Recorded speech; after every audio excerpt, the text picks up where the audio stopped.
Hello everyone, this is my EE 102 project. I'm Kaan Gürsoy and I'm EE student.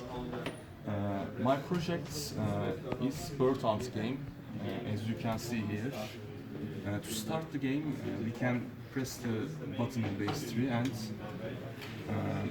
as you can see, there are four different areas.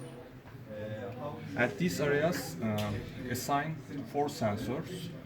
These sensors, when sensors and birds are matched, we basically increase the point with LEDs.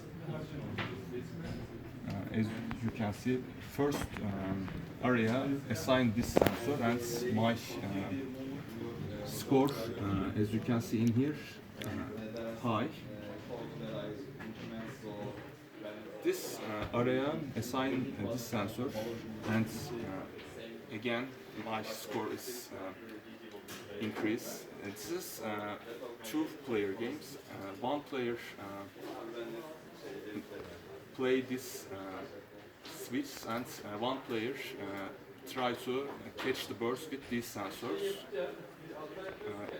Blue is assigned here and green is assigned here.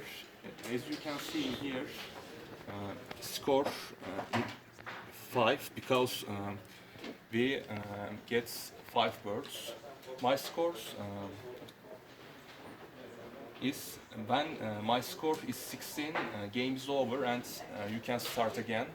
This is mainly is my project. Thanks for listening.